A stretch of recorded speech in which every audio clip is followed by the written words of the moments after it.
Amina, c'est OK. Donc, bonjour à toutes et à tous. D'abord, je souhaite la bienvenue à tout le monde à cette webinaire organisé par les laboratoires Mérinal. Donc, ce n'est pas le premier. En fait, une première session a été déjà organisée la semaine dernière dédiée à la cardiologie.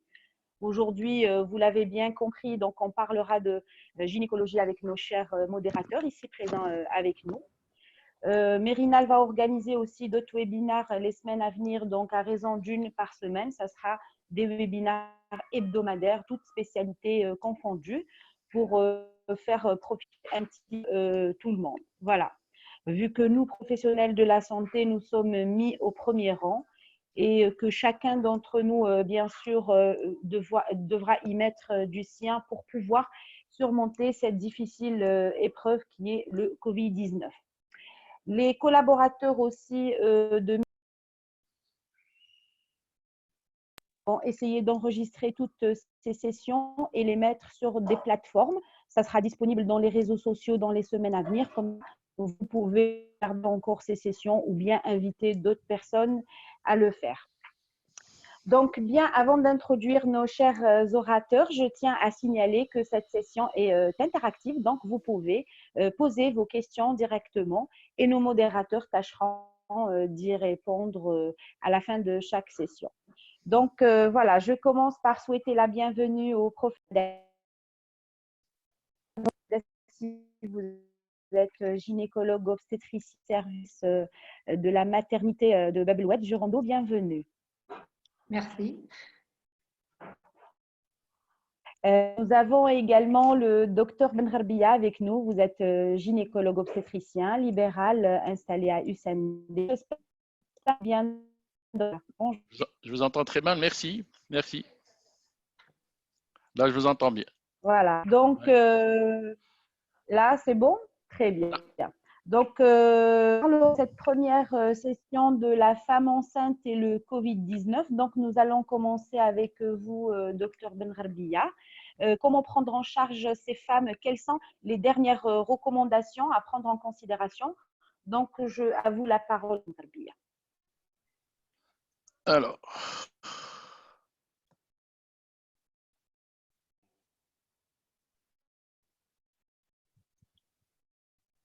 je perds l'écran.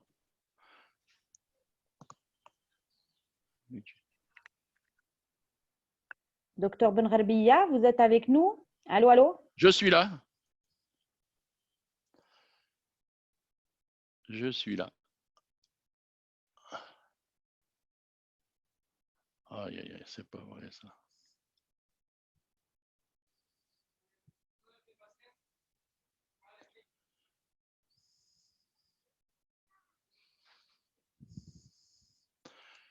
Deux minutes, je suis à vous, hein. Je suis en train de… Fais défiler. Oui, oui. On fait défiler les slides.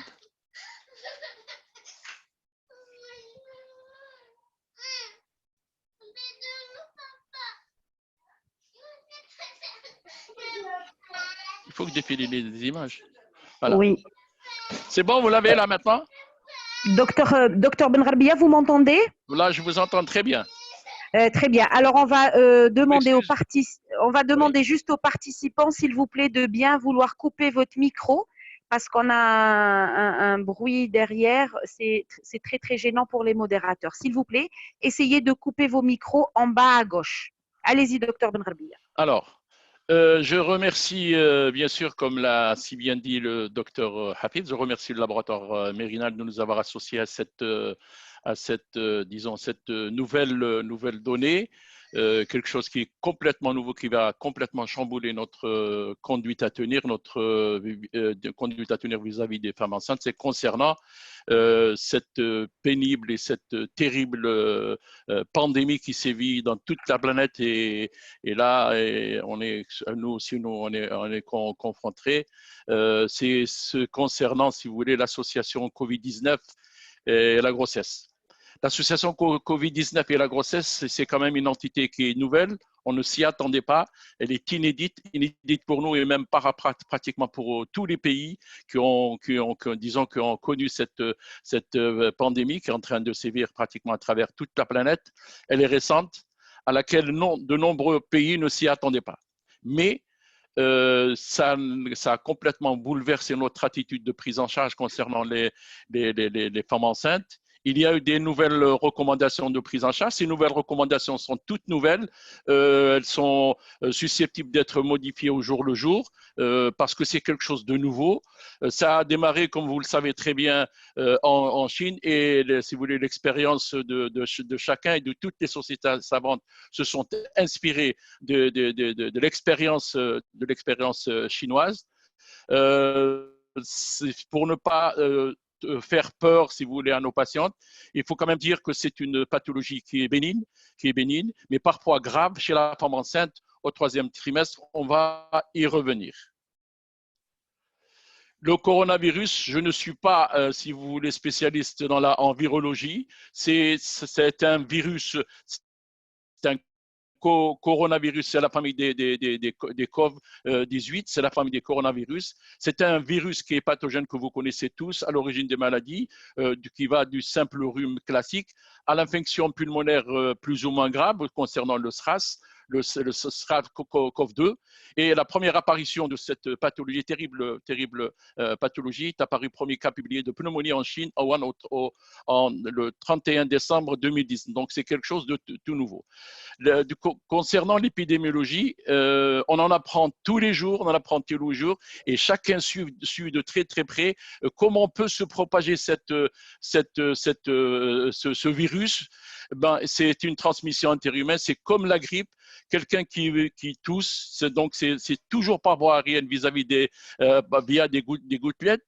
Quelqu'un qui tousse, qui est infecté par le coronavirus, il va vous contaminer tout de suite. Quelqu'un qui éternue, quelqu'un qui touche quelque chose là où il y a le virus. Et le virus, actuellement, c'est un virus qui est ubiquitaire. On peut le trouver n'importe où, sur les portes sur les poignées de porte, partout là où on touche, sur l'ascenseur, sur disons, votre clavier, là où. Donc, c'est un virus qui est pratiquement ubiquitaire. Et pour ne pas l'attraper, on va voir quelles sont les mesures de prévention pour ne pas, si vous voulez, attraper cette terrible maladie. L'incubation, c'est toujours en moyenne 2 à 5 jours. Quelqu'un qui a été contaminé au coronavirus, qui tousse, vous êtes à côté, il vous transmet ces gouttelettes et tout de suite, en 2 ou 5 jours, vous allez développer la maladie, et l'incubation peut aller jusqu'à 14 jours. Mais en sachant pertinemment que si vous êtes dans un endroit confiné où quelqu'un est porteur du virus, du coronavirus, pour peu qu'il le tousse, et ça va se propager dans toute l'atmosphère, et le problème actuellement, c'est que la contagiosité peut exister même avant l'apparition des premiers symptômes. Et ça c'est un problème assez épineux pratiquement pour tout le monde. La symptomatologie, tout le monde en parle, vous la connaissez très, très bien. Vous êtes, je suis persuadé, constamment à l'affût des moindres signaux concernant cette terrible pathologie. Les signes banaux, on est un petit syndrome grippal modéré, avec une petite toux sèche, de la fièvre, de l'asthénie. Ça, c'est très important. C'est quand on a interrogé disons, les patients qui ont été infectés par ce coronavirus, ils ont signalé quand même une asthénie profonde, inhabituelle, pas souvent, mais une asthénie quand même, avec des myalgies, avec des arthralgies et parfois des expectorations. Mais chose nouvelle, c'est l'anosmie, c'est le perte d'odorat et c'est de l'agueusie. C'est ça, si vous voulez, un des phénomènes nouveaux concernant cette pathologie du coronavirus.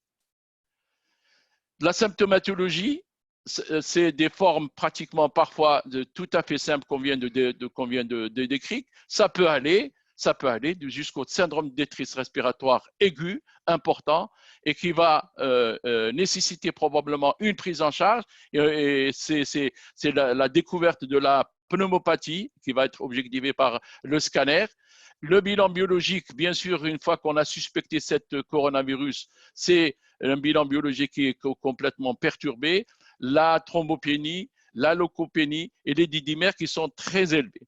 Dans la majorité des cas, c'est ça qui est un point positif pour nous concernant ce coronavirus. Dans la majorité des cas, la forme est bénigne. Voilà, c'est très important qu'il ne faut pas aussi qu'on inquiète nos patientes. C'est dans la majorité des cas, la forme est bénigne. Cependant, 1%, dans 1% des cas, ce sont des formes graves. Alors, les formes graves peuvent intéresser aussi bien la femme normale qui n'est pas enceinte que la femme enceinte. Pourquoi? Parce qu'une femme enceinte au 3e trimestre, à cause de sa baisse de l'immunité et des phénomènes physiologiques, avec bien sûr parfois l'association de comorbidités, notamment le diabète, l'hypertension artérielle, l'insuffisance rénale, etc., etc. Donc, tous les éléments de comorbidité peuvent être à l'origine de complications parfois très graves. Alors, les complications, je vais aller pratiquement tout de suite dans le vif du sujet, que dans l'atteinte pulmonaire, c'est un traitement qui va nécessiter une réanimation. On parlera aussi du risque tératogène. Est-ce que le coronavirus, quand on l'attrape au 1er trimestre, est-ce qu'il a un facteur tératogène? Jusqu'à maintenant, en se référant bien sûr à l'expérience chinoise, il n'y a pas eu de phénomène de tératogénicité concernant disons, l'infection du coronavirus pendant la grossesse. Il n'y a pas aussi de risque de fausse couche. Ça, c'est toujours inspiré de l'expérience chinoise. Cependant, il y a eu des formes qui ont été signalées de mort in utero au 2e trimestre. En cas de pneumopathie virale, bien sûr, c'est le risque à cause de l'hypoxémie, du retard de croissance intra-utérin, de la mort fœtale, à cause de l'hypoxémie, de l'accouchement prématuré et de la rupture prématurée des membranes. La transmission, est-ce que c'est une transmission, est-ce qu'elle peut se faire, transmission materno-fœtale? Les données là aussi sont très contradictoires. Jusqu'à maintenant, bien sûr, en se référant toujours à l'expérience chinoise, dans le liquide amniotique, on n'a pas trouvé de coronavirus dans le liquide amniotique, ni dans le placenta, ni dans le sang du cordon, ni parfois dans l'écouvillon, en faisant un écouvillonnage de la gorge chez le. Donc, il n'y a pas de transmission verticale du coronavirus vers le produit de conception. Alors, concernant l'allaitement, là, on va y revenir. Concernant l'allaitement, beaucoup de femmes sont bien sûr, quand il y a une infection par le coronavirus, quand elles ont été contaminées par le coronavirus, et on n'a pas trouvé, toujours avec l'expérience chinoise, et maintenant quelques publications commencent aussi à sortir, on n'a pas trouvé de virus dans le lait maternel. Et qu'il n'y a pas donc de contre-indication, on va le voir aussi, à l'allaitement d'une mère COVID-19+. Mais cependant, pendant l'allaitement, on préconisera chez la femme de port de masque, se laver les mains avec du savon, d'utiliser des gels hydroalcooliques. Et c'est pour ça que maintenant, une femme enceinte, elle va nous poser plusieurs questions. Je suis enceinte, comment puis-je me protéger contre le coronavirus? Comment puis-je me protéger contre le coronavirus? Ah ben, on va lui dire, il faut quand même se laver fréquemment les mains, avec une solution hydroalcoolique à l'eau ou au savon, éviter les contacts proches, se tenir à distance des autres personnes et éviter les endroits bondés, éviter de se toucher les yeux, le nez, la bouche, respecter les règles d'hygiène respiratoire, se couvrir la bouche et le nez avec le pli du coude, avec un mouchoir ou en cas de toux, d'éternuement, puis jeter le mouchoir usagé immédiatement. Par contre, en cas de fièvre, de toux, de difficultés respiratoires, il faut tout de suite consulter un médecin sans tarder. Vous lui téléphonez à votre médecin dans un établissement de santé et suivre les instructions des autorités sanitaires. Mais par contre, attention, c'est ce qui s'est passé dès le début de cette pandémie. Dès qu'on a dit attention, quand vous commencez à tousser, vous éternuez, vous avez un peu de fièvre, vous êtes fatigué et tout, c'est probablement le coronavirus. Donc, on a assisté à vraiment un rush dans les centres de santé, dans les hôpitaux, et on s'est retrouvé pratiquement avec bon nombre de patients qui n'étaient pas à coronavirus. Donc, attention, c'est pas parce que vous toussez, c'est pas parce que vous avez une petite asthénie que vous allez courir tout de suite à l'hôpital. Avertissez votre médecin, téléphonez à votre médecin et il va, si vous voulez, vous tranquilliser. Mais en cas de difficultés respiratoires, bien sûr, en cas de dyspnée, en cas de difficultés respiratoires, il ne faut pas hésiter à aller consulter en milieu hospitalier. Et il y a aussi d'autres questions qui risquent de nous être posées. Ce sont, est-ce que les femmes enceintes doivent-elles faire un test de dépistage au coronavirus? Est-ce que ça peut se transmettre d'une femme à son enfant à naître à la naissance? On l'a vu. Quels soins devraient être disponibles pendant la grossesse et l'accouchement? Alors, toutes les femmes enceintes, y compris celles dont l'infection par le coronavirus 19 est confirmée ou soupçonnée, ont droit à des soins de qualité, de l'accouchement, pendant et après l'accouchement. Cependant, les soins prénataux, les soins de nouveau-né, les soins postnataux, les soins prénataux et les soins de santé mentale. Pour une expérience positive et sans risque à l'accouchement, être traité avec respect et dignité, être accompagné par la personne de son choix pendant l'accouchement, chose qu'actuellement, il y a beaucoup de dits concernant est-ce que le mari peut accompagner sa femme pendant l'accouchement. Il y a certains qui disent oui, et d'autres qui interdisent que le mari suive l'accouchement. Est-ce que les femmes touchées par le Covid-19 peuvent allaiter? De ça, on l'a dit. Certaines femmes vous disent, est-ce que je peux toucher mon nouveau-né et prendre dans mes bras si j'ai la Covid-18? La réponse est oui. Elle peut prendre son bébé dans ses bras, bien sûr en se lavant les mains, comme on l'avait dit au départ, en mettant un masque. Et elle peut le toucher, elle peut lui donner à téter. À chaque fois qu'elle le donne à téter, elle le met un peu loin de son. Docteur Benrabia, excusez-moi, on ne voit plus vos slides au fait. Il faut les faire. Oui, oui. Pour les slides, il faut les faire dérouler, s'il vous plaît.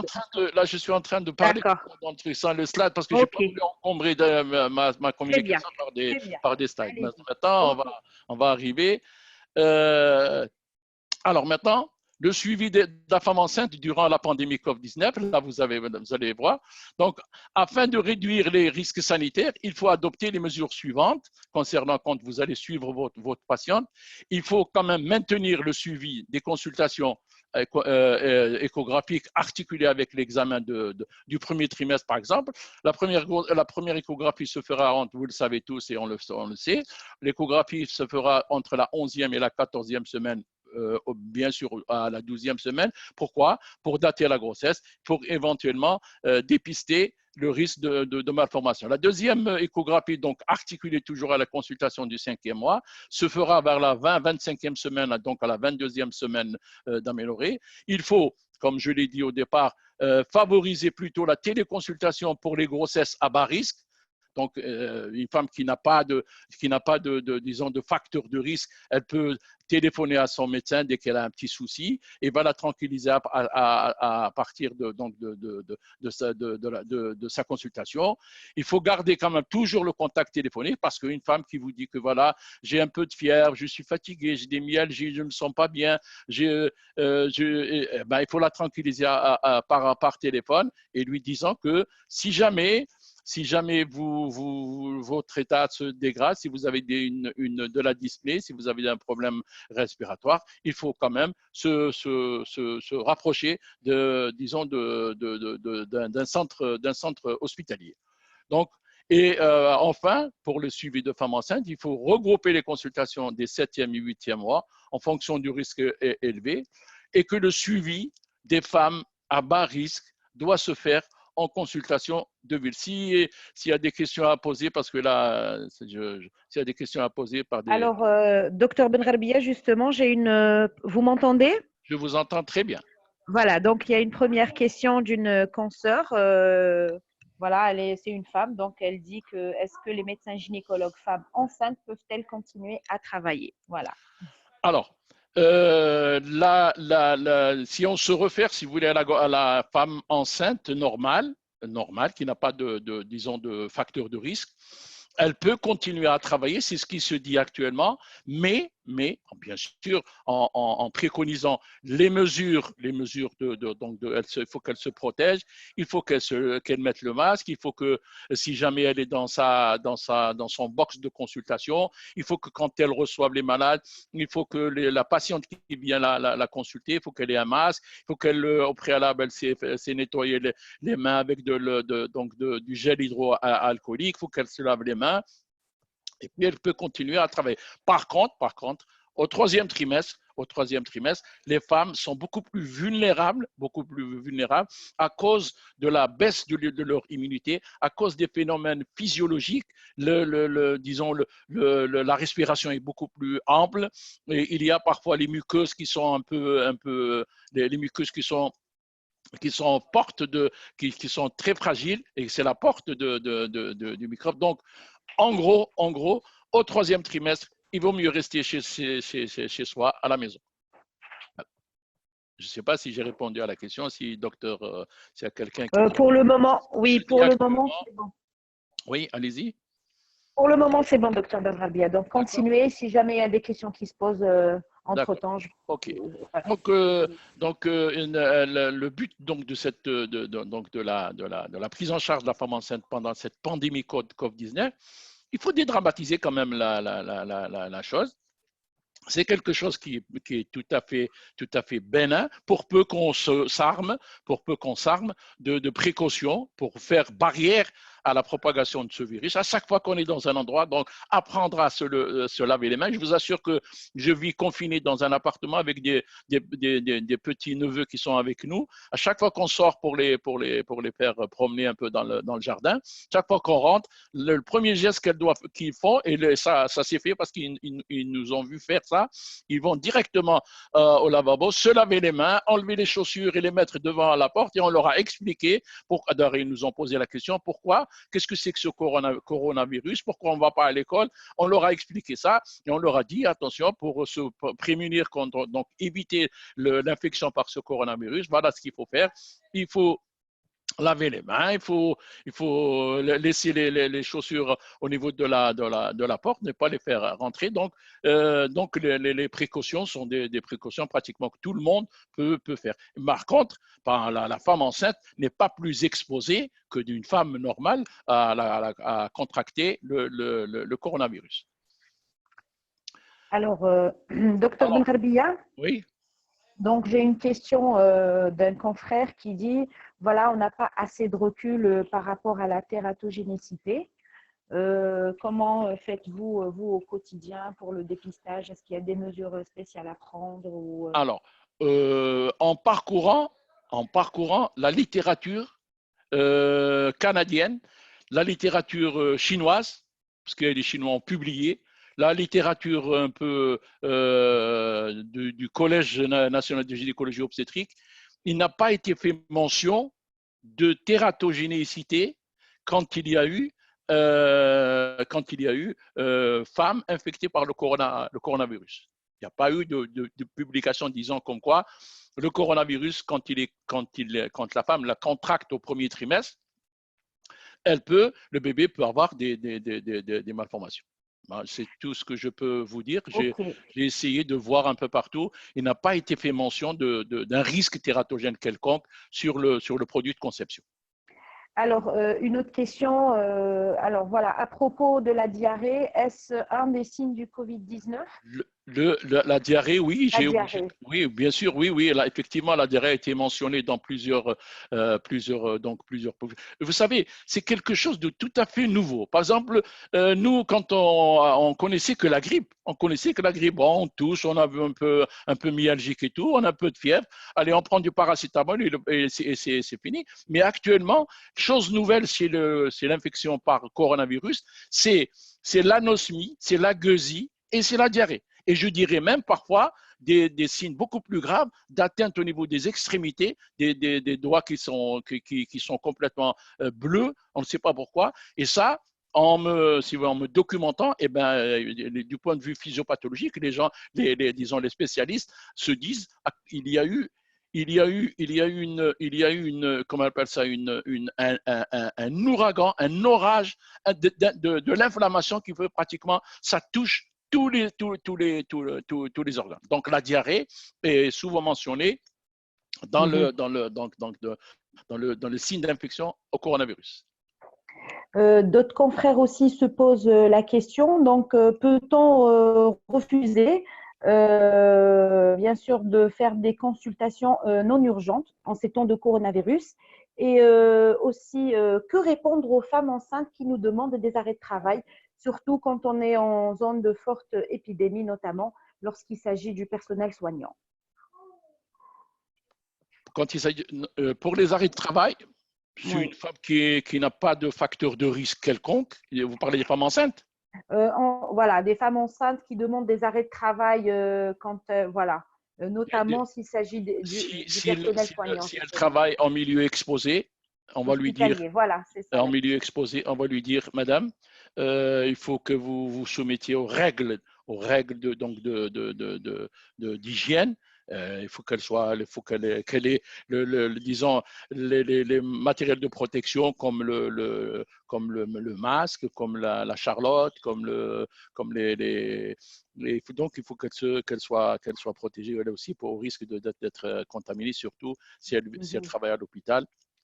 Mais jusqu'à maintenant, il n'est pas dit qu'il faut donner un arrêt de travail à une femme qui vient me dire qu'elle a peur de trucs. Parce que, vous savez, ici, je vous assure que c'est des questions que tout le monde pose et là, elle a été posée et la réponse a été celle-là. Donc, il n'y a pas eu beaucoup d'arrêts de travail, sauf pour des gens qui ont des pathologies lourdes, les femmes diabétiques, les femmes qui ont de l'hypertension artérielle, les femmes qui ont une pathologie quelconque. Là, bien sûr, il faut lui épargner le risque d'être contaminé à l'hôpital si elle travaille à l'hôpital. Mais si elle travaille dans un endroit où on peut lui assurer le minimum donc du gel hydroalcoolique, ou se laver les mains, ou mettre le masque, je crois que travailler, elle n'est pas plus exposée que n'importe quelle. Voilà. Docteur Benrabia, des confrères se posent la question, ils disent qu'en France, les gynécologues préfèrent la césarienne au 3e trimestre chez les femmes Covid positives. Qu'en pensez-vous? Non, ça c'était. Je me suis renseigné parce que on a l'impression que je m'attendais à ce type de questions. Il n'est pas dit qu'une femme qui est Covid-19 positif, qu'on doit lui faire systématiquement la césarienne. L'expérience chinoise, parce que c'était le tout début, ils ont eu 19 grossesses femmes enceintes qui étaient Covid+. Ces 19 femmes enceintes ont eu, 18 ont eu une césarienne. Il y en a une seule qui a accouché incidemment que normalement. Mais par la suite, ils se sont dit, c'est pas parce qu'elle est Covid+, qu'on se sent obligés de lui faire la césarienne. Donc, l'indication de la césarienne, c'est une femme Covid+, n'est pas d'actualité. Une femme Covid+, peut accoucher. C'est-à-dire, on lui fait une césarienne quand l'indication est posée. Quand l'indication est posée pour une autre cause, ça c'est tout à fait normal. Bien sûr, quand on décide de la césarienne femme Covid+, il faut s'entourer aussi du maximum de précautions. Tout le personnel qui est aux côtés de cette patiente, donc que ce soit au bloc, la sage-femme, le gynécologue, obstétricien, le pédiatre, les femmes de salle, tous doivent s'entourer du maximum de précautions pour ne pas être contaminés. Mais la césarienne, comme ça, de prime abord, une femme Covid+, je ne pense pas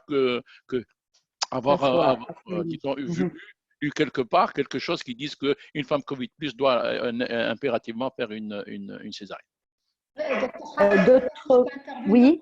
Vous m'entendez? Bien sûr, allez-y, docteur Madassi, bien sûr, vous pouvez. J'aimerais juste rajouter pour cette question, peut-être la césarienne, la seule indication qui pourrait être liée au Covid, c'est quand il y a une situation de détresse respiratoire chez une grossesse à terme. À ce moment-là, oui, ça fait partie, c'est-à-dire des réanimations et puis de l'interruption de la grossesse. C'est un cas qui a été publié à Bichat, une femme Covid plus en détresse respiratoire. Ça, je l'ai lu et ils lui ont fait une césarienne, mais ce n'est pas une indication, si vous voulez, une indication. Moi, je vous avoue en toute sincérité, c'est quelque chose de nouveau pour nous, donc on vit de l'expérience des autres. On n'a pas une attitude pratique, on n'a pas une conduite à tenir pratique concernant une femme Covid+, chez qui on fait une césarienne. Doit-on lui faire une césarienne ou ne doit-on pas lui faire de césarienne? Mais en grosso modo, une femme Covid, une femme qui peut accoucher comme toutes les… Bien sûr, en s'entourant du maximum de précautions. Docteur Benrabia, une question aussi. Des confrères se posent la question, est-ce que si on reçoit un cas de Covid-19 au cabinet, par exemple, donc on est dans l'obligation de fermer et pour faire la désinfection, et pendant combien de temps? Alors, d'abord, c'est une question qui est, à mon avis, qui est mal posée. On ne peut pas dire que parce que vous avez reçu une femme qui a de la fièvre, qui a des myalgies, que vous allez l'étiqueter. Non, je parle d'un cas Covid positif, c'est-à-dire que ça s'est avéré par la suite. Une femme Covid positive, normalement, une femme Covid positive, normalement, si elle n'a pas de facteur, si elle n'a pas de symptômes graves, elle peut être confinée chez elle. On lui dit, madame, vous, pour le moment, vous êtes Covid+, vous n'avez pas de signe de gravité, rentrez chez vous. Et bien sûr, elle doit garder le contact avec son médecin ou le personnel hospitalier. Dès que son état s'aggrave, elle est répertoriée, elle est identifiée, elle revient à l'hôpital. Mais Covid+, qui vient vous consulter en cabinet privé, en principe, elle ne doit pas, disons, elle ne doit pas. Mais si ma foi, elle vient et que vous êtes obligé de la voir parce qu'elle a, je ne sais pas moi, parce qu'elle a de l'hypertension artérielle et tout, elle a un problème, ben vous allez bien sûr la prendre en charge en s'entourant du maximum de sécurité qu'on a dit. Il faut que vous lui faites porter un masque, il faut que le robinet soit juste à côté pour qu'elle puisse se laver les mains. Votre secrétaire ou votre infirmière à côté aussi, il faut qu'elle se prenne toutes les précautions. Et je suppose qu'elle ne doit pas être, si vous avez des patients chez vous, et maintenant même nos consultations ont changé. Les consultations, ce n'est plus les consultations, vous pouvez avoir plein de patients dans le cabinet. Il faut prendre des rendez-vous bien minutés. Toutes les demi-heures, vous recevez votre patiente, etc. Nos habitudes, bien sûr, elles doivent changer quant à la consultation chez nous. Mais une femme Covid+, en principe, si elle n'a pas, si vous voulez, d'état général, disons, détériorée, elle peut revenir chez elle à la maison, se confiner. Et bien sûr, chez elle à la maison, je suppose que l'entourage, le mari, les enfants doivent être aussi confinés pour ne pas qu'elle propage ça. Est-ce que la vaccination antitétanique est-elle contre-indiquée dans ce cas-là? Écoutez, la vaccination, normalement, une femme enceinte, avant de passer au tétanos, il faut penser à la grippe. Il y a beaucoup de patientes à nous à qui disons, on l'oublie. On leur dit pas, attention madame, pendant la période estivale, il faut penser à vous faire vacciner pour la grippe. Ça doit rentrer dans les mœurs. Et une femme enceinte, quand on est en période de pandémie, de grippe et tout, il faut lui dire il faut que ça rentre dans les mœurs. Toute femme enceinte, normalement, elle doit se vacciner. Quant au tétanos, écoutez, généralement, le tétanos, on a tous été vaccinés au tétanos. Il s'agit de faire que des rappels, chose que parfois on oublie. Actuellement, oui, dans les PMI et tout, ils font le vaccin. Ils font la vaccination d'été vers le 6e mois, absolument. Donc, docteur Benrabia, on en a parlé tout à l'heure. Voilà la question. Donc, une femme enceinte atteinte du Covid-19 peut-elle avoir le protocole de traitement adopté en Algérie? Voilà. Alors, je vous assure que c'est des questions, c'est bizarre. C'est une question. Je l'avais posée, c'est une question que j'avais posée à un épidémiologue qui est maintenant, si vous voulez, responsable au niveau du ministère de la Santé du traitement du coronavirus pendant cette période de pandémie chez nous en Algérie. La question, il me dit, notre protocole à nous, c'est le protocole que vous connaissez, le protocole de Raoul. C'est le protocole de Raoult, c'est l'hydroxychloroquine, le plaquenil avec le Zithromax et avec un autre antibiotique. Je n'ai pas d'expérience, je n'ai pas eu à traiter de patientes.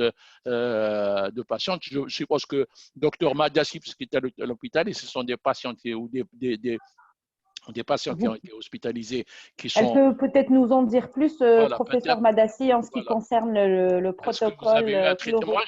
Moi, j'ai téléphoné à 2 chefs de service, comme je vous l'ai dit tout à l'heure. Est-ce que vous avez reçu des patientes Covid+, mais authentifiées Covid+, ça veut dire qu'il y a eu une sérologie qui a été faite? Personne ne m'a répondu. Ils n'ont pas reçu de patientes enceintes Covid+, qui ont nécessité un traitement. Par contre, chose que je trouve un peu exagérée, tout patient qui rentre, qui a des signes qui évoquent comment on appelle ça, le coronavirus 19, eh ben, ils ont été tous mis sous traitement, comme ça à l'aveugle, sans, si vous voulez, sans test, sans sérologie. Ça, je ne sais pas si c'est une attitude. Je vous dis que c'est une attitude sage. Nos moyens actuels, on les connaît, on ne veut pas avoir à faire quelqu'un qui fait une détresse respiratoire auquel on va le mettre sous respirateur. Si on se retrouve un jour à mettre tous les patients sous respirateur, on n'en a pas beaucoup, je suppose, en Algérie. Donc, je suppose que la solution la plus sage qui a été adoptée par le ministère de tutelle toujours, c'est mettre les patients qui sont, si vous voulez, infectés par le corona, bien sûr, corona sûr, hein, c'est-à-dire que par le traitement de Raoult. Et actuellement, vous savez très bien qu'il y a une guerre d'ego entre les Marseillais et les Parisiens. Les Parisiens. Eh ben, vous voyez, nous, on ne veut pas rentrer dans ces trucs. Nous, absolument. Une autre question, peut-être, docteur Benrabia. Je voudrais juste un petit commentaire concernant l'hydroxychloroquine chez la femme enceinte. Allô? Oui, allez-y, professeur. Je disais que l'hydroxychloroquine chez la femme enceinte a été retenu en même titre que pour les autres indications, parce qu'il faut dire que l'hydroxychloroquine, déjà, c'est un traitement qui a toujours été prescrit chez les femmes qui ont une pathologie, certaines pathologies immunologiques, donc il n'y a pas particulièrement de tératogénicité par rapport à cela. Le schéma a été adopté à raison de 6 mg jour pendant 10 jours. Mais est-ce que réellement il a été prescrit? Ça, je ne saurais pas vous dire. Mais enfin, il est permis d'être utilisé chez la femme enceinte. D'ailleurs, dans les recommandations qui ont été faites par le Collège national algérien, la prescription de cette médication est réservée exclusivement aux réanimateurs, infectiologues et aux internistes. C'est-à-dire que ce n'est même pas le gynéco qui prend en charge ce genre de pathologie. Ouais. Bah, écoutez, là, moi, concernant ce traitement par l'hydroxychloroquine et donc le plaquenil et le Zithromax, ben on s'est retrouvé en train de prescrire ce type de protocole de traitement à des patients qui probablement ne nécessitaient pas de le prendre parce qu'ils allaient guérir spontanément sans prendre de traitement. Actuellement, il y a disons l'étude Discovery. Eh ben, tout récemment, je viens de le voir, ça fait pas très longtemps, le disque qui va sortir dans une semaine, disons le travail Discovery. Eh ben, ce traitement de Raoult, l'hydroxychloroquine, parfois je pense que tout le monde dit que ça ne fait pas l'affaire, que ça reste comme ça. C'est-à-dire que, bon, comme je vous l'ai dit, nous, on le donne parce qu'on n'a pas d'autre chose à proposer. Voilà, c'est tout. Docteur Benrabia, dernière question, s'il vous plaît, si vous permettez. Donc, en l'absence de… Oui, voilà. Donc, en l'absence de tests au niveau des hôpitaux, pour le scanner TDM à but diagnostique au premier et au deuxième trimestre, est-ce qu'il n'y a pas justement un risque de tératogénicité? Alors, j'ai très bonne question. Je me suis posé moi-même la question, est-ce qu'on a le droit de faire un scanner thoracique à une patiente enceinte pour, disons, pour faire le diagnostic de poumons de verre dépolis, comme on les décrit? Eh bien, jusqu'au jour d'aujourd'hui, on peut sans aucun risque faire un scanner à une femme qui présente des signes de pneumonie dus au coronavirus. Le scanner peut être peut-être fait. Même un téléthorax, on peut le faire. Même un téléthorax, on peut le faire. Il n'y a pas de risque à faire un téléthorax. Bon, avant, on mettait une plaque sur le truc, mais un téléthorax, ça ne délivre pas beaucoup de rade. Donc, on peut faire sans risque un téléthorax ou un scanner thoracique à une femme chez qui on suspecte le coronavirus. Je ne sais pas ce que tu en penses, Madassi.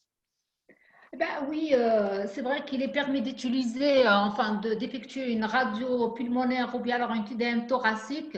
Alors, les raisons, c'est qu'on vous dit que l'irradiation générée par ces deux examens, évidemment séparément, il est vraiment en dessous du seuil de tératogénicité. Très juste. Donc, c'est Ouais. autorisé. C'est vraiment ça représente une quantité infime par rapport à l'irradiation tératogène. Effectivement. Donc, nous-mêmes, on a peur de demander un scanner. Maintenant, même si on faut demander un scanner, sauf si elle est enceinte, qu'il y a un risque quelconque pour le produit de conception.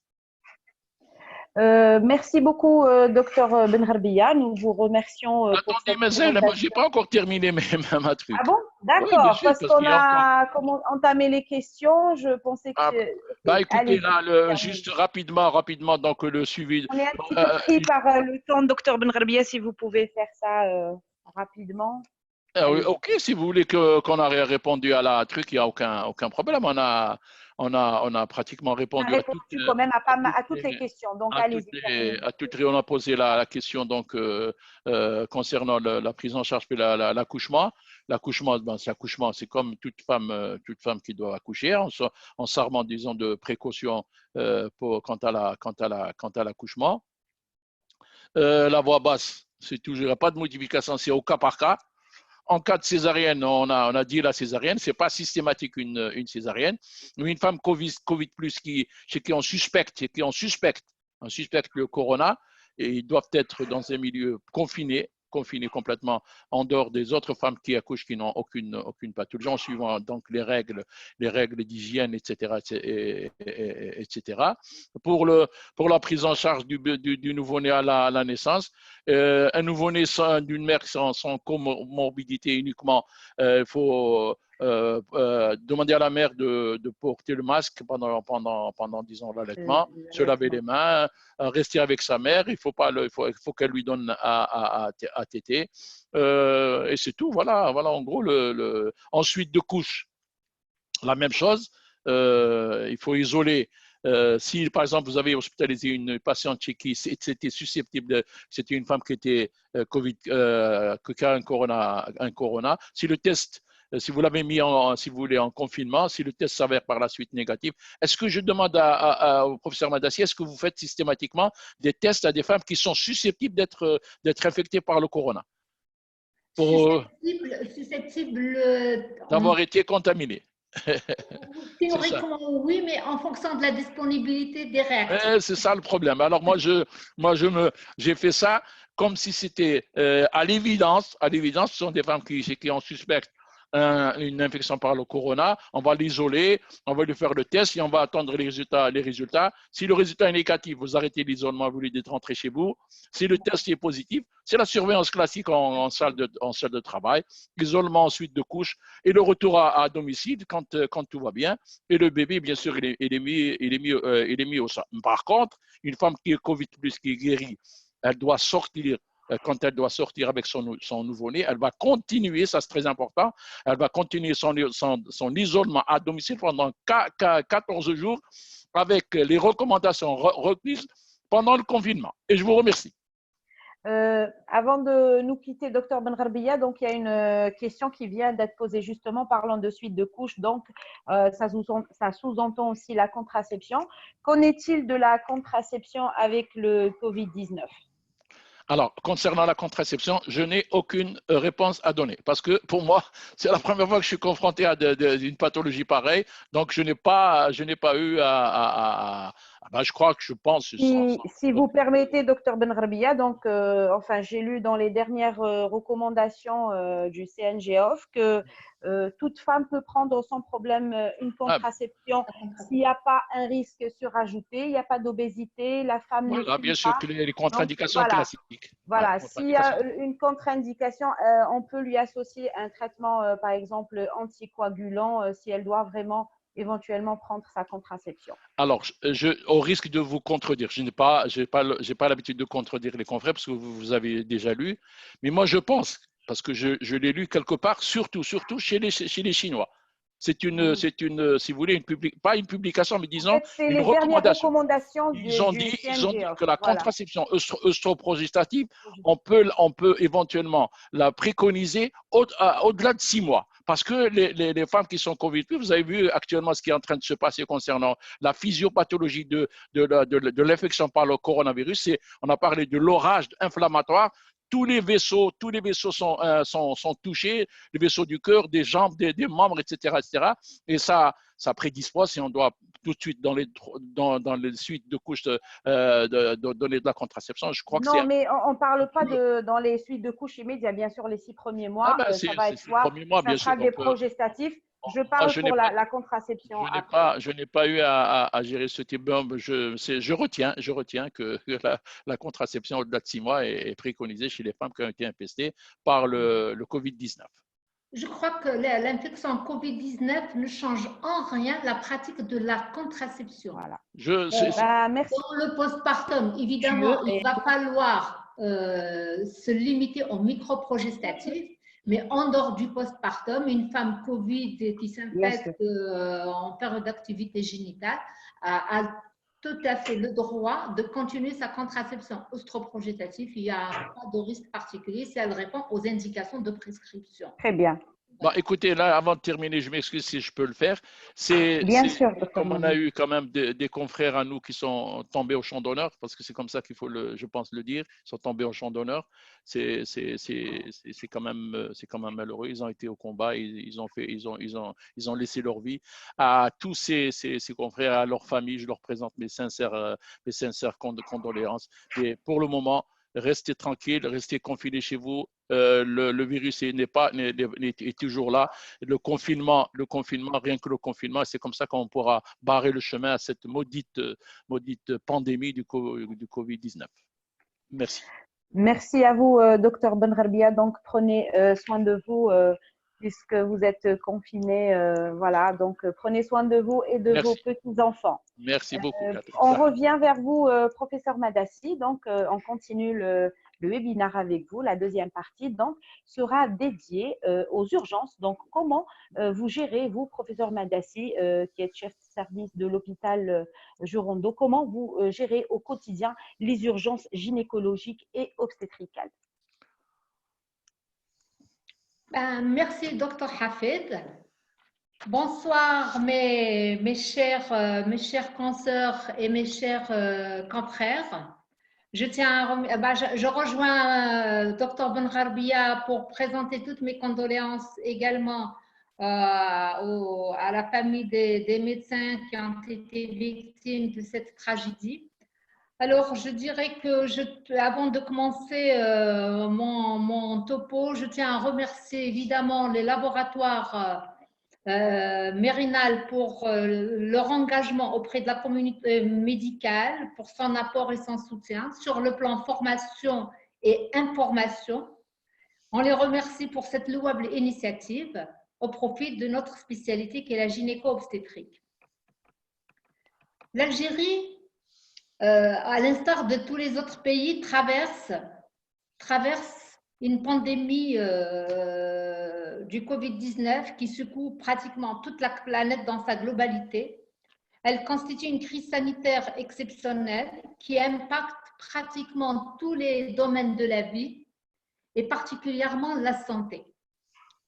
J'espère que notre échange qui sera fructueux portera sur la gestion des urgences gynécologiques en cette période particulièrement de crise sanitaire exceptionnelle. Pourquoi elle serait exceptionnelle? Elle est exceptionnelle pour plusieurs raisons. En effet, c'est une pathologie hautement contagieuse. On sait que la distanciation sociale reste le meilleur moyen de se prémunir et de limiter la dispersion de cette infection.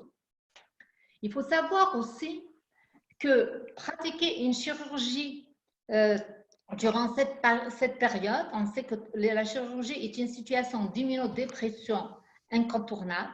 donc va fragiliser un petit peu les patientes et les exposer plus facilement à l'infection. De surcroît, en vue du non-contrôle de la situation, parce qu'on ne sait pas de quoi sera fait demain, notre système de santé risque de déborder. Il risque de dépasser nos capacités d'accueil. Donc, à cet effet, nous sommes contraints d'adapter notre activité à cette situation.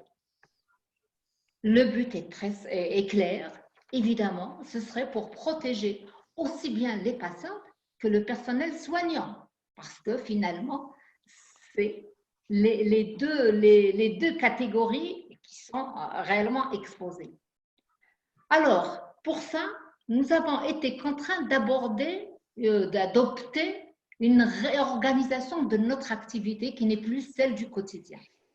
Alors, qu'est-ce qu'il y a lieu de faire? Qu'est-ce qui a été préconisé un petit peu par toutes les sociétés savantes à travers le monde? Et nous, on n'est pas en reste. Donc, on a essayé de faire un petit peu ce qui est dans la logique des choses qui doit être fait. Alors, la première chose qui a été faite dans cette situation de crise, évidemment, c'est d'annuler toute la chirurgie gynécologique programmée.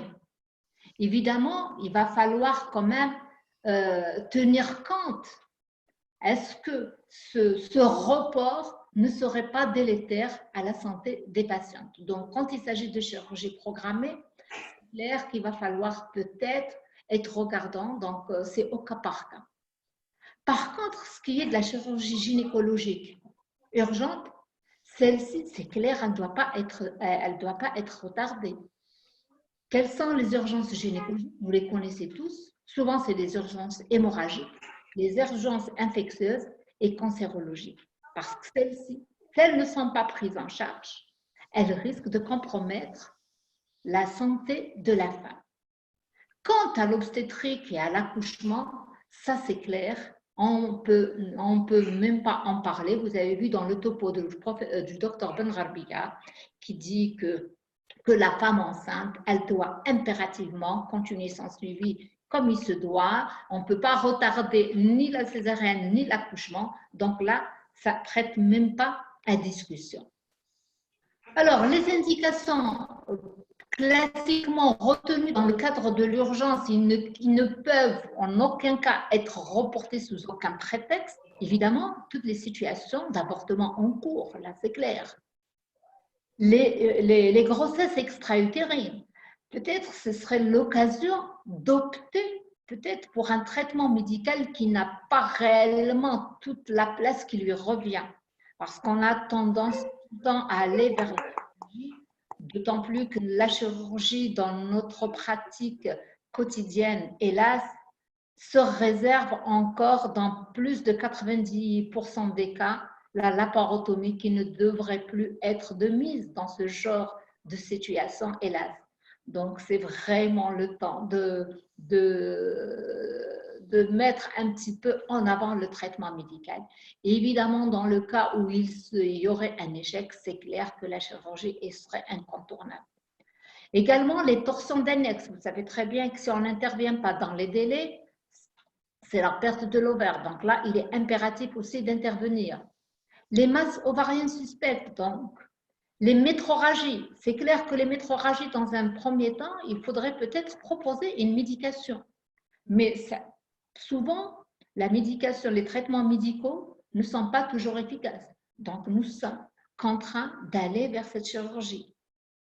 Également, les métrorragies post-ménopausiques avec un endomètre qui semble être suspect à l'échographie. Donc, à celle-ci, on ne peut pas lui dire « Madame, rentrez chez vous, on attendra la fin de la pathologie, d'autant plus que nous ignorons la fin. On ne sait pas quand est-ce que cette fin va arriver. Personne ne peut le prédire. » Et là encore, les cancers gynécologiques.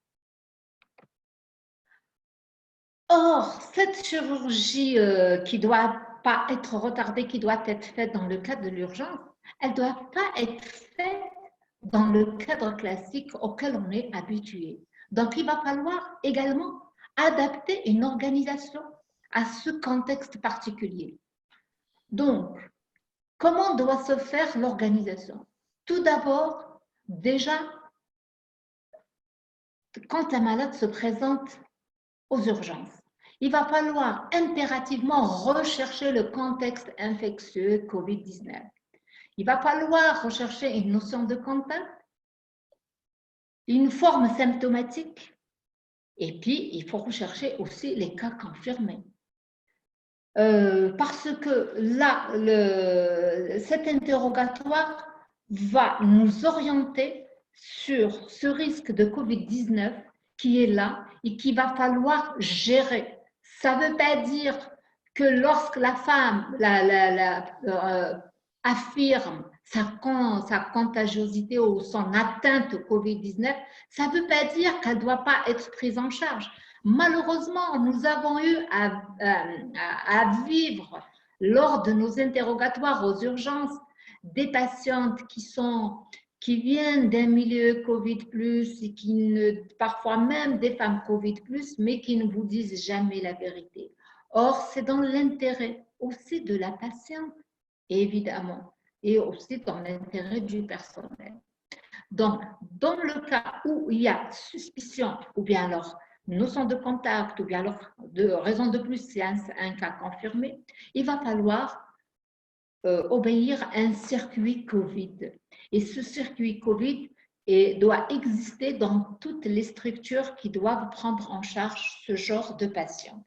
Et ce circuit devrait exister depuis l'accueil de la patiente à sa première consultation jusqu'à sa sortie. Et c'est la seule manière, peut-être, d'éviter la dissémination de la pathologie. Pour les autres cas, pour les autres situations chez qui on ne retrouve pas particulièrement de notion de contagion ni de symptômes, on pourrait donc, je dis bien au conditionnel, on pourrait leur consacrer le circuit habituel. Mais dans tous les cas, les mesures de protection sont indispensables. On n'a pas le droit, dans cette circonstance actuelle, de travailler sans mesures de protection. Et ça, j'insiste là-dessus, que ce soit en clinique, en cabinet privé, en CHU, en EPH, partout, parce que je dirais que toutes les femmes, elles sont potentiellement positives jusqu'à preuve du contraire. Quelles sont les mesures de protection qui sont préconisées? Ce que nous pratiquons pratiquement dans nos structures. Alors, évidemment, la première mesure, c'est les mesures de protection individuelle. Ça, c'est important. Quand on dit mesures de protection individuelle, ça suppose le port de masque, le port de gants, de lunettes, de surchaussures, de charlotte et de surblouse. Donc, il faut impérativement protéger le personnel soignant, quelle que soit sa fonction. Docteur Badassi, est-ce que je peux vous interrompre? Moi, j'aimerais bien laisser les questions pour la fin, si vous permettez. D'accord, très bien. Allez-y. Voilà. M'excuse. D'accord. Il faut limiter le nombre de personnes en salle opératoire au strict minimum, parce que vous savez très bien que dans les CHU, comment ça se passe, tout le monde a envie d'assister à une intervention, donc là, il ne faudrait plus que ce soit le cas. Il va falloir limiter le va-et-vient. Alors, j'ai mis salle opératoire fermée durant l'intervention. Je me suis dit que les gens, ils vont en rire. Oui, parce que théoriquement, c'est vrai, dans la pratique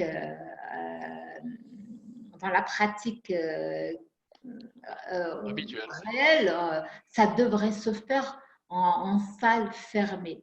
Mais malheureusement, nos salles de bloc, elles sont tout le temps ouvertes. Ça rentre et ça sort comme on veut, parce que c'est la réalité de nos salles de bloc. Il va falloir, après donc l'intervention, quelle que soit la personne que vous avez pris en charge, même si elle n'a aucun symptôme, elle n'a aucun signe suspect de contagion, il va falloir désinfecter la salle après chaque intervention. Une désinfection totale, globale, d'accord? C'est une désinfection toute simple, on sait très bien le COVID-19, et il est très vulnérable. Donc, il possède une carapace lipidique qui est détruite par tous les détergents, à commencer par l'eau de javel. Et évidemment, il faut également désinfecter toute l'instrumentation. Moi, je dirais que ces mesures de protection doivent s'observer pour toutes les interventions, parce qu'il faut dire que le potentiel Covid doit être supposé pour tout le monde. Comme je l'avais dit tout à l'heure, il n'est pas écrit sur le front qu'on est Covid ou pas, parce qu'il y a énormément de porteurs sains. Donc, tout le monde est potentiellement positif, peut-être même déjà l'opérateur lui-même. Alors, les mesures de protection doivent être maintenues tout au long du circuit. Là, par exemple, moi, j'ai vu dans une publication chinoise, parce qu'il faut dire que maintenant qu'il y a que les Chinois qui ont assez d'expérience et de recul pour nous donner un petit peu, pour que ce soit toujours eux qui sont cités dans toutes les publications. Et là, vous voyez que les mesures de protection, elles sont durant toute l'intervention, en péropératoire, en intraopératoire, en post-opératoire. Donc, à chaque situation, sa spécificité. C'est vrai que nous n'avons pas encore atteint ce rythme d'organisation et cette rigueur, mais j'espère qu'on y parviendra. Alors, donc on a parlé de l'organisation. Qu'en est-il de l'anesthésie? L'anesthésie, alors, il faut impérativement favoriser l'anesthésie loco-régionale. L'anesthésie générale, elle doit être exceptionnelle et vous savez pertinemment pour quelle raison cette anesthésie générale doit être exceptionnelle, parce que là, on est directement en contact avec la présence du virus. Donc, les personnes qui doivent intuber, ils sont surexposés. En plus, donc, il y a le contact au réveil, donc avec ces gouttelettes de salive qui sont générées par cette toux au réveil, qui pourraient contaminer. Donc, à cet effet, les mesures de prévention doivent être observées également du côté anesthésique. C'est pour ça que tout à l'heure, je disais en intraopératoire, donc il n'y a pas toutes les procédures qui sont appliquées chez nous, mais enfin, déjà, les réanimateurs prennent certaines précautions, à savoir quand ils doivent intuber, ils intubent avant d'ouvrir le respirateur, ils utilisent un respirateur à circuit fermé. Quand ils doivent extuber, il faudrait qu'ils éteignent le respirateur, ils clampent la sonde endotrachéale pour pouvoir extuber. C'est vrai que ça, ce n'est pas notre spécialité, mais j'essaie de parler grosso modo un petit peu de toutes les précautions qui doivent être prises au niveau de ce côté-là, côté anesthésique. Et d'ailleurs, les sociétés savantes recommandent, que ce soit la Fédération internationale de gynéco-obstétrique et toutes les autres sociétés, recommandent que lors de l'intubation et de l'extubation, normalement, seuls les anesthésiologistes doivent être présents dans la salle, c'est-à-dire que la salle doit être vidée de tout le reste du personnel. Alors, la gestion de la douleur post-opératoire, là aussi, rappelez-vous, les premiers temps, il a été dit que les anti-inflammatoires étaient formellement contre-indiqués parce qu'ils favoriseraient, donc ils diminueraient l'immunité, donc exposeraient beaucoup plus donc, à une surinfection au Covid. Donc, dans un premier temps, il a été décidé de ne pas donner les anti-inflammatoires et puis après vous avez vu qu'à partir pratiquement fin mars, on nous dit que les anti-inflammatoires, au contraire, il faut les donner après la première semaine parce que ils vont booster l'immunité. Mais enfin, nous, on est resté classique.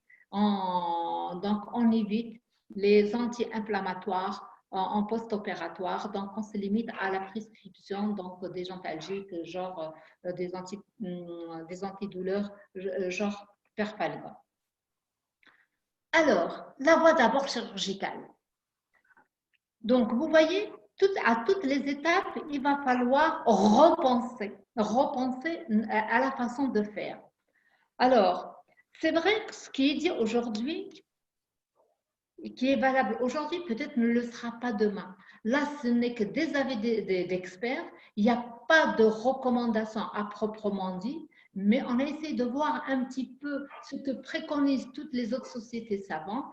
Et on a essayé de faire autant peu ce qui doit se faire. Alors, que recommandent les sociétés savantes? Là, j'ai cité la Société européenne d'endoscopie gynécologique pour dire que c'est les fervents de l'endoscopie qui préconisent la laparotomie. Donc, dans cette période de Covid, il est préférable d'aller vers la laparotomie.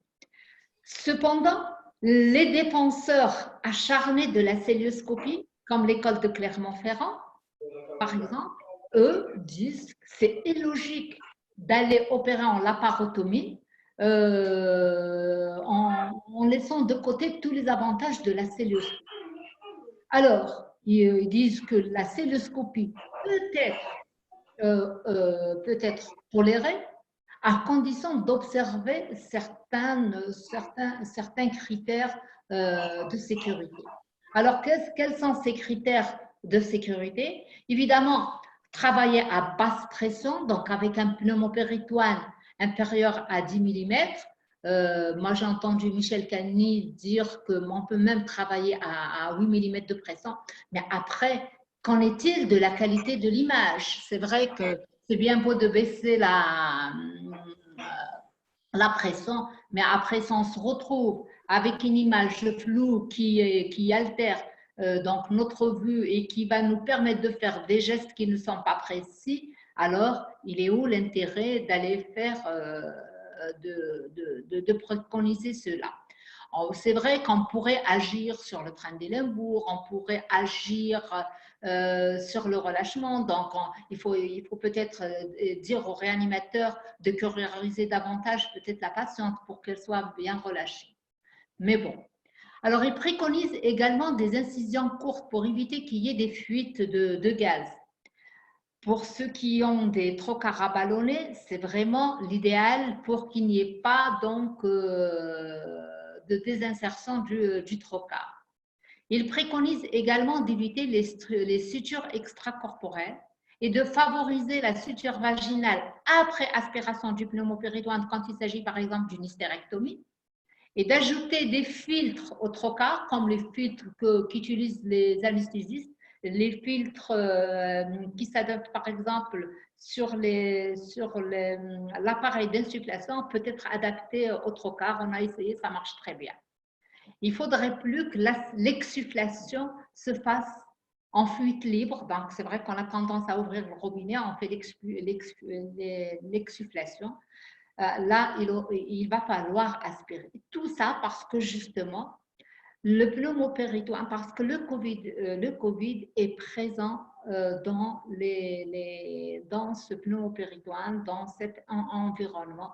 Donc, tout échappement de ce pneumopéritoine pourrait être délétère pour le personnel soignant. Professeur Madassi, excusez-moi, c'est par rapport aux diapos, il y a les participants ne voient pas vos diapos. Oui. Est-ce que ça marche? Vous avez mis vos diapos ou pas? Oui, moi je les ai mises, oui. Moi je les vois, après je ne sais pas. Ok, moi aussi je les vois alors. Allez-y, continuez, docteur Madassi. Voilà. Alors, en salle d'opération, donc, quelle que soit la voie d'abord utilisée, que ce soit la cellule ou la laparotomie, évidemment, pour limiter la propagation de la dissémination, là, on nous préconise impérativement la réduction de la fumée. Parce que la fumée, justement, dans les particules de fumée, donc, il y a le virus qui est largement présent. À cet effet, il préconise de baisser l'énergie utilisée. Donc, il faut régler l'appareil d'électrochirurgie à une puissance en deçà de 40 watts, 35 à 40 watts. Il va falloir favoriser le mode bipolaire. Pourquoi le mode bipolaire? et le mode bipolaire ne brûle pas vraiment. Il entraîne une déshydratation de la cellule. Donc, la cellule n'est pas détruite. Contrairement au mode monopolaire, notamment la coagulation, on participe à la destruction de la cellule, donc à la libération du Covid.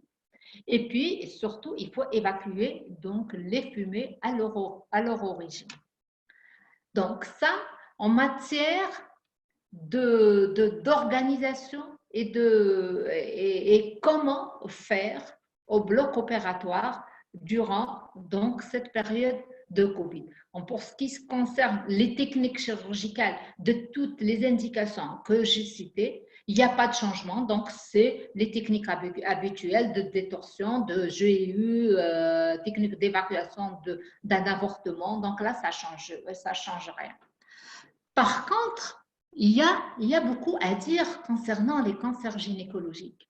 Les cancers gynécologiques, c'est vrai qu'on est en période de Covid, mais il ne faudrait pas non plus abandonner la femme à son sort.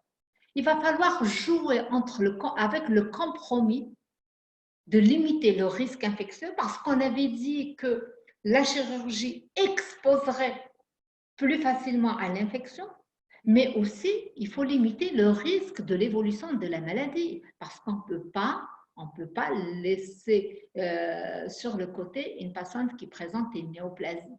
Donc son pronostic vital pourrait être mis en jeu. Ce que préconisent les sociétés savantes dans ce cas de figure, c'est d'éviter la chirurgie lourde. Quand je dis chirurgie lourde, c'est les curages lombo-aortiques, les résections étendues, les pelvectomies. Donc, celles-ci, c'est clair, en cette période, il va falloir surseoir. Par contre, dans les cas favorables, c'est-à-dire dans les cas de cancer au stade débutant, la chirurgie classique pourrait être observée. La Société européenne de gynéco-obstétrique, celle-ci privilégie par contre la chimiothérapie au détriment de la chirurgie première. Mais comme je l'ai dit tout à l'heure, parce qu'ils considèrent que la chimiothérapie est mieux tolérée, mais est-ce que nous avons le droit réellement de tenir ce langage? Parce que j'imagine, nous n'avons pas assez de recul pour pouvoir affirmer ce genre de dire. Donc, il n'y a quand même pas assez de preuves.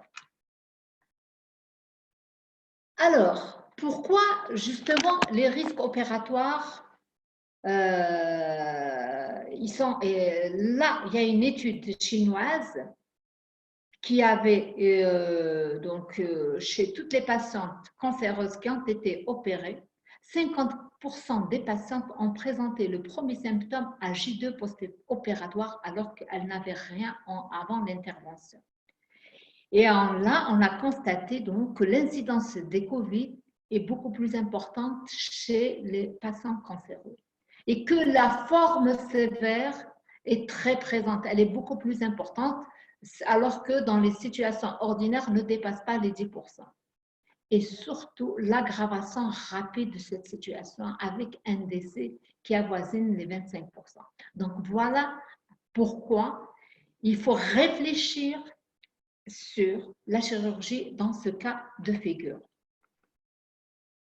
Quels sont les risques opératoires? Évidemment, toujours c'est la contamination du personnel et puis surtout c'est ce stress chirurgical qui peut être facteur de décompensation.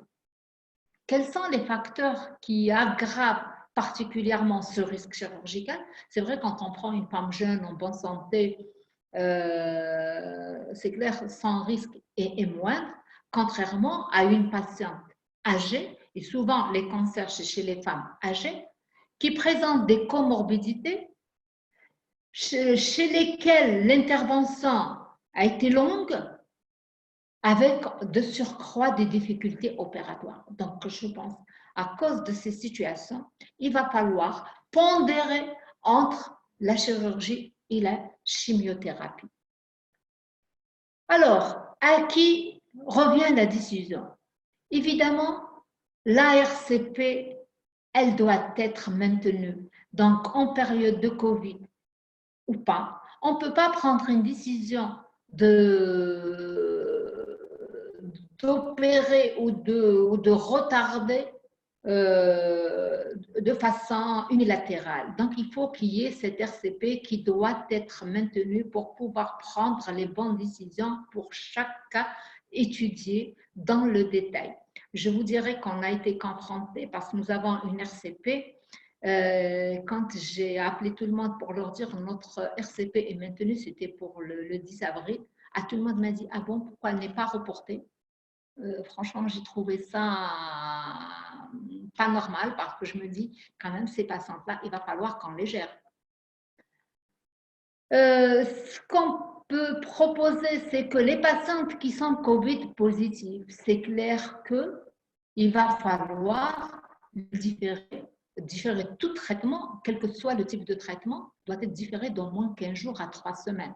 Ça, c'est ce que préconisent toutes les sociétés savantes.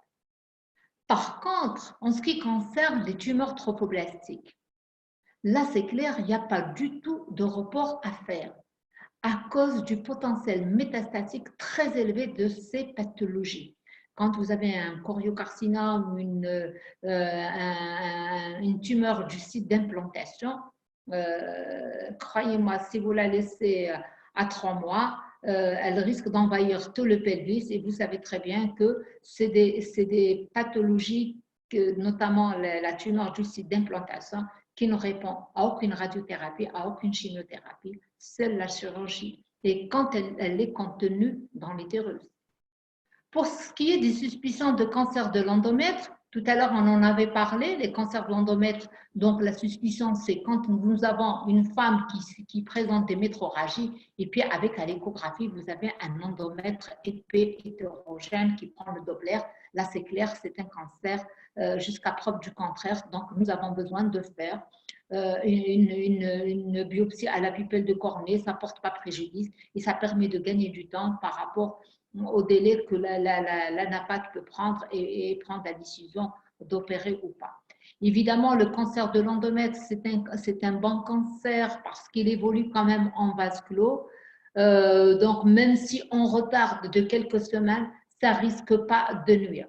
Certaines sociétés savantes ont même préconisé de donner des progestatifs par voie orale ou bien alors carrément mettre un Mirena pour 3 mois.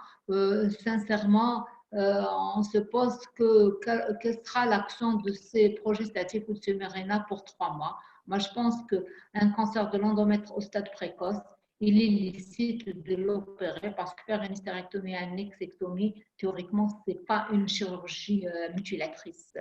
Même pour les femmes ménopausées, professeur Madassi, même pour les femmes ménopausées. Absolument, absolument, oui. Alors, pour ce qui est de l'ovaire, donc là, j'ai pris que les cancers pratiquement habituellement qu'on prend en charge. Par exemple, pour un cancer de l'ovaire sur pièce d'annexectomie en cette période de Covid, évidemment, en temps normal, il va falloir programmer la chirurgie de stadification dès que vous avez les résultats de cette anapathe si c'est fortuit. Mais dans cette situation, il est licite de retarder cette chirurgie de stadification et de penser à passer par une chimiothérapie adjuvante. Et puis, pour les tumeurs suspectes de l'ovaire, les sociétés, pourquoi elles préconisent des biopsies radiologiques avec chimiothérapie néoadjuvante? On sait très bien que le cancer de l'ovaire répond très, très bien à la chimiothérapie. Et on sait également que la chirurgie de l'ovaire, c'est une chirurgie quand même assez large, assez longue, parce qu'elle nécessite impérativement un curage lombo-aortique. Et là, ça pourrait donc donner des complications post-opératoires avec donc passage probablement en service de réanimation, en service de soins intensifs et complications Covid, comme nous l'avons vu à travers les séries chinoises où le taux de mortalité et de morbidité était quand même très élevé. Le col, ce qu'on pourrait différer dans le col, évidemment, c'est toutes les dysplasies qui doivent être opérées. Donc, à celles-ci, elles peuvent être différées jusqu'à 3 mois, ça ne poserait pas de problème. Mais de toute évidence, on peut même opérer une colonisation. C'est un geste rapide qui nécessite, il peut même être fait en ambulatoire. Pour ce qui est des cancers du col, l'idéal donc pour éviter cette chirurgie assez laborieuse, d'opter pour une radiochimiothérapie concomitante. Et là, nous savons qu'on a de très bons résultats de radiochimiothérapie sur cancer du col, parfois qui peuvent même surseoir à une chirurgie complémentaire. Le séjour hospitalier, parce que rappelez-vous, je disais que la prise en charge doit être adaptée depuis l'admission jusqu'à la sortie. Donc, le séjour hospitalier fait partie également des préoccupations et des mesures à prendre. Alors, évidemment, il va falloir réduire le séjour hospitalier. Si on a la possibilité de favoriser l'ambulatoire, c'est l'idéal. Et puis, surtout, il faut interdire les visites. C'est chose que nous avons faite. On n'a pas eu de difficulté à contenir tout ça. Le suivi post-opératoire, évidemment, quand la nécessité de faire une consultation en présentiel, là c'est clair, il va falloir voir le malade. Mais quand on peut s'en passer de l'examen du malade, là c'est clair, je crois qu'il faut privilégier la téléconsultation. Je vous assure que ça marche très très bien avec la téléconsultation. Donc nous, c'est une téléconsultation qui se fait via le téléphone malheureusement. Qu'est-ce que je dirais en conclusion? Ben, le primum mobile, évidemment, c'est de ne pas nuire. Nuire à sa personne, au personnel de santé et aux patients. Pour cela, il faut impérativement adopter les gestes barrières, l'équipement de protection individuelle. Il faudrait que ça soit un acquis indiscutable. Il ne faudrait pas qu'on nous dise non, vous pouvez pas, vous pouvez ne pas porter. Non, c'est archi faux. Il faut cette protection, il faut l'exiger partout, au cabinet, en clinique, à l'hôpital. C'est la seule façon de se prémunir et de limiter la dissémination. En matière de chirurgie, il faut opter pour une chirurgie courte, des gestes courts. Il faut favoriser l'ambulatoire. Si patiente Covid positive, le délai de 15 jours en dehors de l'urgence vitale est requis et surtout, nous devrons rester disponibles pour nos patients. Ben, j'ai terminé pour ce qui est de la gestion des urgences gynécologiques. Là, je vous mets juste les slides concernant la prise en charge de la femme enceinte qui a été élaborée par le Collège national algérien. Donc, ils ont proposé un algorithme de prise en charge.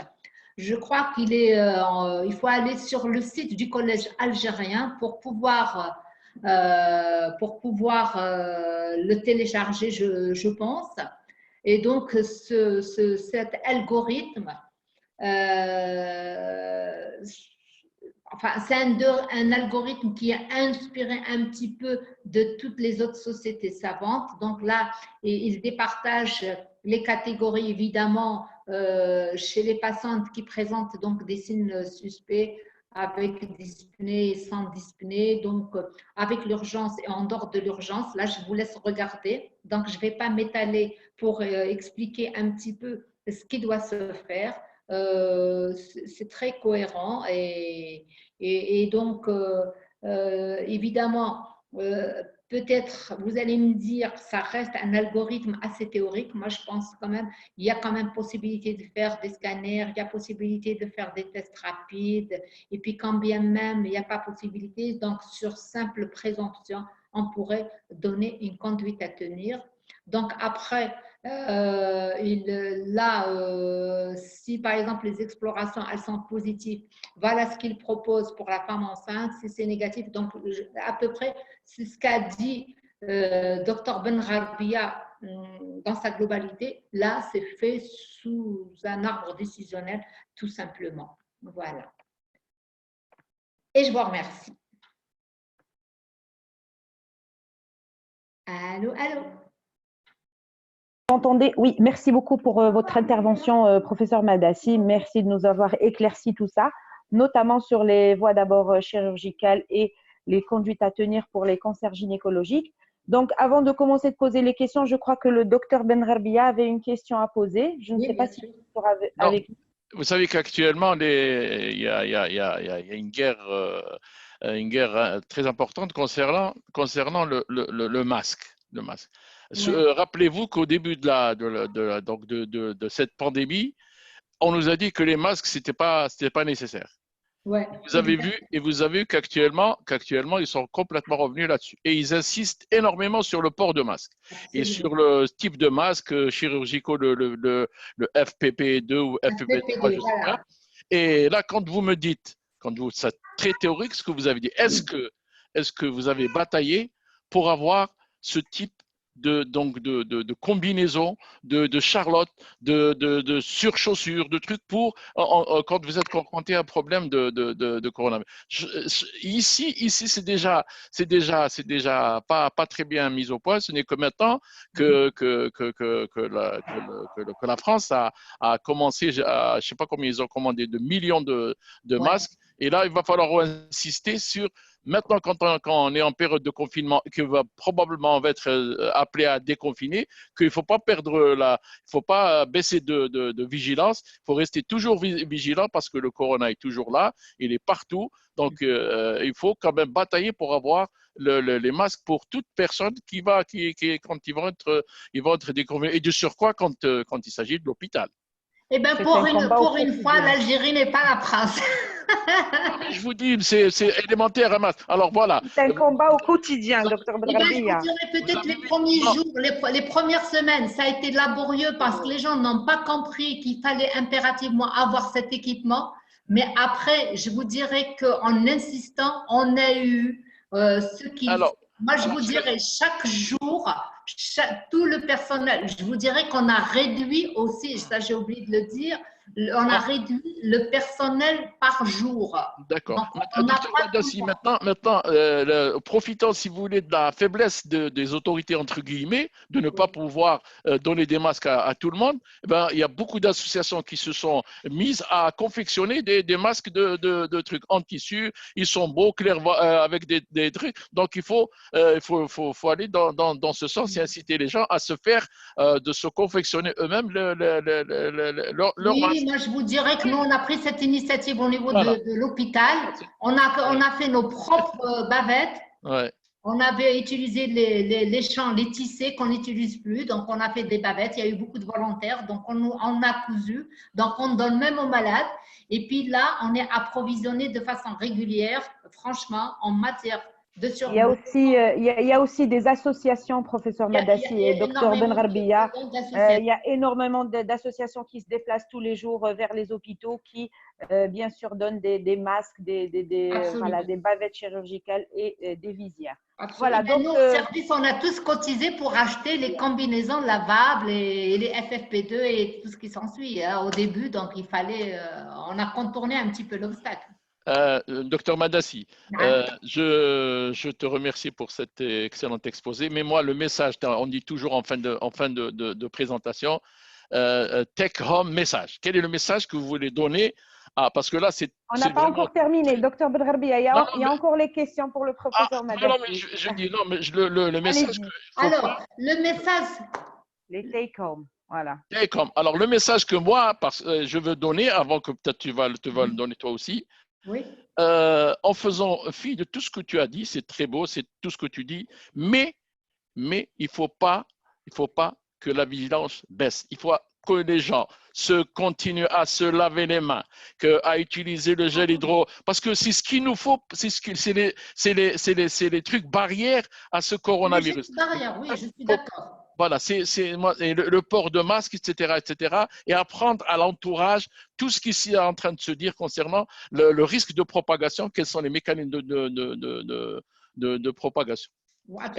Et un autre si Dr Hafid me le permet. Allez-y. L'algorithme qui a été fait par le collège. Pardon, je n'ai pas entendu. L'algorithme qui a été fait par le collège. Oui. Ça suppose que ça a été fait sur une série de patientes.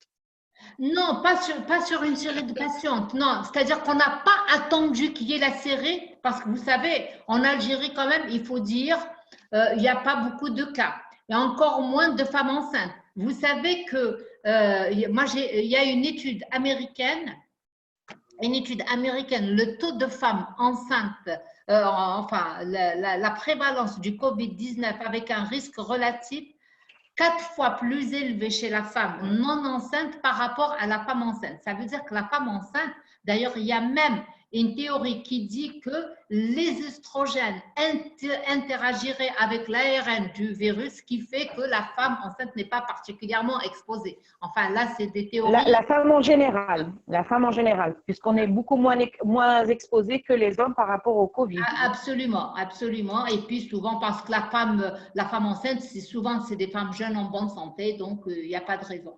Donc je pense qu'il ne faut pas attendre, parce que les pays qui ont fait des algorithmes, ils n'ont pas attendu qu'il y ait des séries. Donc ils se sont inspirés un petit peu des expériences, faits réels.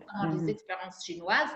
Et puis, il faut utiliser le rationnel aussi pour pouvoir asseoir une conduite à tenir. Ça ne veut pas dire que cet algorithme est immuable, pas du tout. Peut-être d'ici 15 jours, un mois, on optera pour autre chose en fonction de l'évolution des choses.